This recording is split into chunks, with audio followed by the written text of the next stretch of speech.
Bonjour mesdames et messieurs, j'espère que vous allez bien. Au Bénin, ça pleure.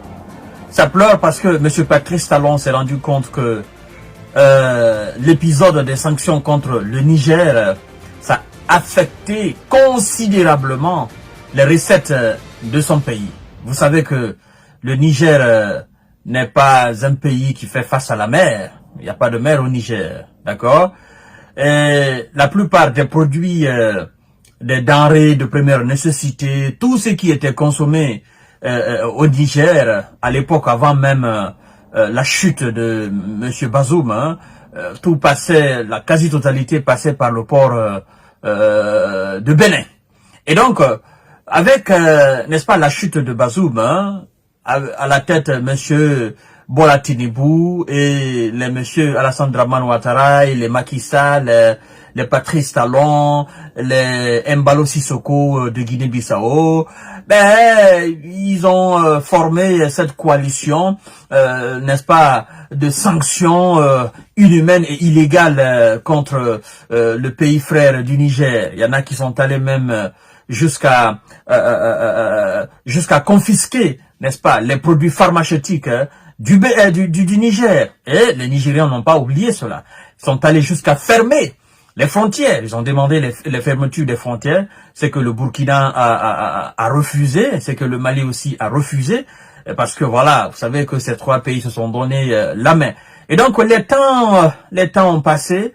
Et puis Monsieur Patrice Talon s'est rendu compte que voilà, cette histoire de sanctions de la CEDEAO contre le Niger, en réalité, c'était à l'image des sanctions occidentales contre la Russie.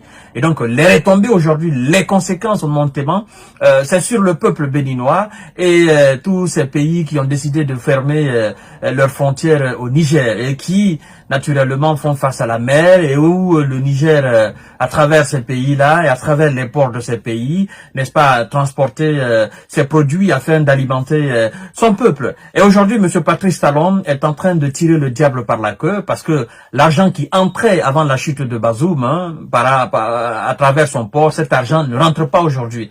Donc, il y a un déficit énorme au niveau de son État et donc il est en train de pleurer. Il demande à ce que le peuple nigérian puisse convaincre, n'est-ce pas, son président, monsieur le général Abdourahmane Tiani, afin que ce dernier reconsidère naturellement sa position par rapport à la fermeture et à l'ouverture des frontières parce que, dit-il, de son côté, il a ouvert sa frontière béninoise au Niger, mais du côté nigérien, les Nigériens n'ont pas encore, n'est-ce pas, ils se sont pas encore penchés sur cette question d'ouverture ou pas, naturellement, de frontières avec le Niger. Et vous savez que, je crois, et d'ailleurs, ils ont signé ce contrat, il y a eu construction de cet oléoduc géant, n'est-ce pas, de cette société qui appartient à la Chine, hein, qui doit exploiter le pétrole, je crois bien, d'Agadez. Et vous savez que il y aura une exploitation par jour de 110 000 barils, vous comprenez. Et donc, Monsieur Patrice Talon dit tout simplement que si le Niger veut charger son pétrole au niveau de son port, je crois bien, de Sémé, que le Niger doit considérer que le Bénin n'est pas un pays ennemi. Alors, Monsieur Patrice Talon, vous devez tout simplement comprendre que le Niger n'a jamais considéré le Bénin comme un pays ennemi, mais plutôt le Bénin n'a pas pensé, n'est-ce pas, à la condition de vie précaire des Nigérians d'alors, parce qu'il faut comprendre que la vie du peuple nigérien a changé depuis la chute de Bazoum, n'est-ce pas? Les préoccupations des Nigérians d'alors, à la chute de Bazoum, vous devez comprendre que votre acte de fermeture de frontières au peuple nigérien, ça fait énormément de mal. Énormément de mal au Niger. C'est comme si quelqu'un se noyait et vous refusez de lui tendre votre main. Ou vous avez les moyens de le sortir de cette noyade, mais vous décidez quand même de lui tourner dos. Et au lieu même de l'aider, vous créez les conditions, n'est-ce pas, d'enfoncement de cette dernière, de cette personne, hein, naturellement, hein, sous l'eau. C'est ce qui s'est passé au fait.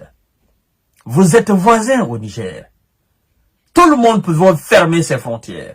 Mais vous ne devez pas le faire. Parce que, naturellement, Vous avez les mêmes peuples au niveau des frontières. Bola Tinubu, je crois lui-même s'est rendu compte, parce que, écoutez, avec l'insécurité au niveau de son pays, M. Bola Tinubu, je crois d'ailleurs qu'il a demandé pardon. Il a présenté ses excuses aux autorités nigériennes. Parce que tout récemment, nous avons constaté qu'il y a eu plus de 200 000 Nigérians, n'est-ce pas, du Nigeria, 200 000 Nigérians refusés, n'est-ce pas, au Niger. Ça, c'est tout récemment. Et donc, le peuple nigérien a accepté, n'est-ce pas, les populations de Bola Tinubu sur la terre du Niger. Parce que le Niger considère que ce sont les mêmes peuples.